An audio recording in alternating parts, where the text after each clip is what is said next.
Nicolás Dujovne, descubriendo las minorías, podríamos llamar a esta canción. Hoy la Argentina recibió una paliza en el mercado muy grande. Fue Argentina, no fue el mundo. Los bonos cayeron entre 1 y 2 dólares, subieron entre 0,3 y 0,4% su rendimiento, lo que obviamente complica las posibilidades de financiarse para adelante. Si esto fue nada más que esto, es esto, pero si sigue, es un problema. Y claro, los mercados miran dos cosas. Por un lado, Argentina es el país más expuesto al riesgo Trump en términos de todo el financiamiento que necesita y cómo se puede complicar eso si suben las tasas en Estados Unidos. Pero además miran lo que está pasando con la gobernabilidad, ¿no? Los países con minoría en el Parlamento suelen tener dos características, ¿no? Por un lado tienen déficit fiscal más alto y por el otro lado tienden a aplicar programas económicos más parecidos a el promedio de la sociedad expresada a través del Parlamento. No tanto el programa del partido de gobierno, sino que tiene que ser un programa más parecido al del resto de la sociedad. Entonces la gran pregunta de los inversores es... cualquier gobierno que está en minoría en el Congreso, su gestión es más parlamentaria, digamos, gobierna más el Congreso. Así es, el Congreso tiene más injerencia. Entonces la gran pregunta de los inversores es, bueno, parecerse al promedio, ¿es lo que hizo Macri en 2016 o es esto a lo que lo está forzando la oposición? Es una pregunta interesante porque nos lleva a lo fiscal. Y cuando uno mira también la literatura en términos de los gobiernos en minoría y el déficit, bueno, lo que llegan muchos autores importantes a concluir es que el déficit termina siendo más grande, analizando datos de panel de países de la OECD. Bueno, cuanto más partidos forman parte de la coalición de gobierno, cuanto más en minoría está en el Parlamento, cuanto más ministerios hay y cuanto menos poder tiene el ministro de Finanzas. O sea, acá se nos dan todas. Se nos dan todas. Y sobre las que puede reaccionar el presidente Macri son sobre las últimas dos. Cantidad de ministerios y poder del ministro de Finanzas, ¿no? Y da la sensación de que este error no forzado en el que incurrió el gobierno en buena medida está generado por problemas de coordinación. Este problema de gobernabilidad de la Argentina va a seguir para adelante. El año que viene tenemos elecciones, el gobierno tiene 92 diputados sobre 257, tiene 15 senadores sobre 72. Es decir, que aunque le vaya muy bien, va a seguir en minoría. Cambiemos va a ser una minoría, a menos que sea otra coalición que no sea Cambiemos, ¿no? Y por eso el ojo de los inversores está tan preocupado con lo que acaba de ocurrir. Te diría que la otra cuestión es, cuando uno mira estas dos cuestiones y cómo los programas económicos tienen que parecerse más al promedio de la sociedad, ¿cuándo Argentina tuvo consensos en el Parlamento? Bueno, para universalizar cosas, por ejemplo, para hacer moratorias previsionales, ahí sí tuvimos casi unanimidad en el Congreso. Para estatizar YPF, ahí el PRO votó en contra, pero los socios radicales del oficialismo votaron a favor, también tuvimos más de 200 votos en diputados.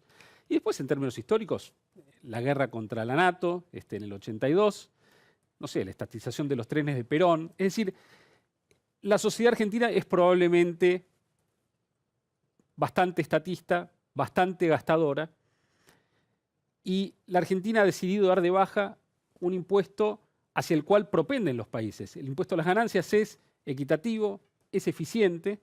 La Argentina recauda mucho menos que lo que recaudan los países desarrollados en el impuesto a las ganancias. Es un impuesto que pagan solamente los 2 deciles más altos de la distribución del ingreso, es decir, el 20% de la población.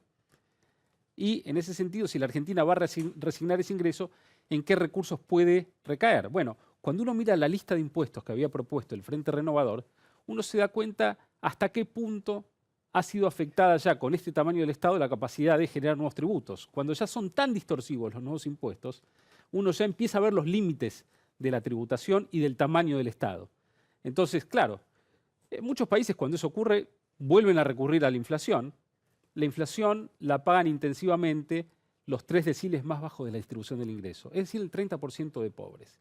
Es un problema de magnitud y de difícil resolución en el corto plazo. Y el gobierno ha dado muestras de debilidad que preocupan a la comunidad inversora, que es la que tiene que suscribir el bono si el gobierno no arregla el déficit fiscal.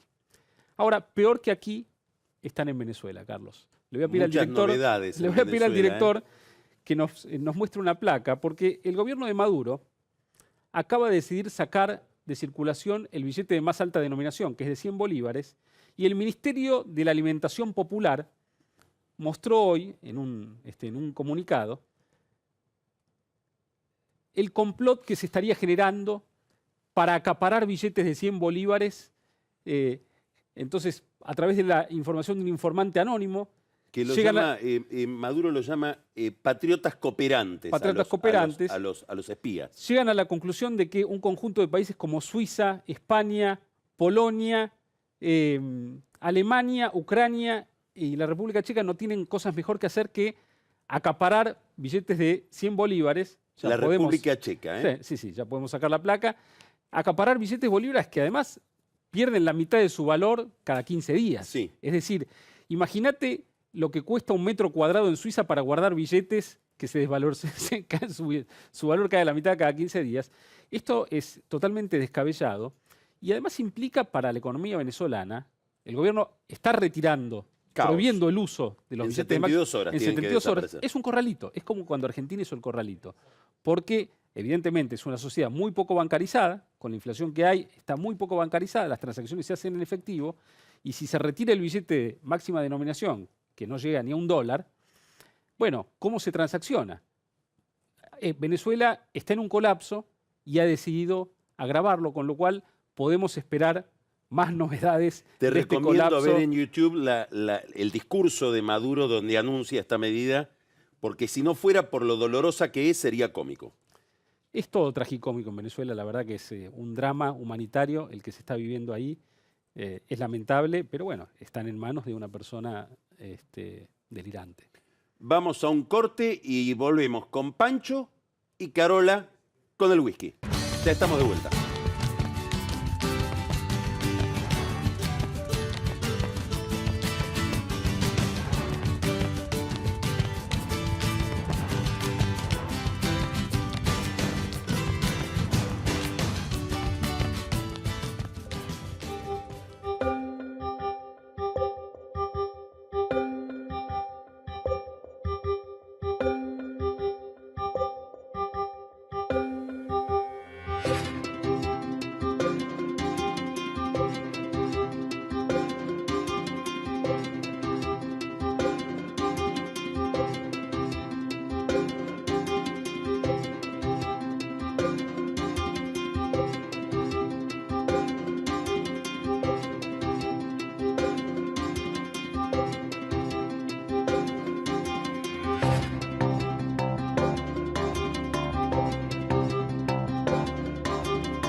De Ushuaia a La Quiaca, Medife me cuida.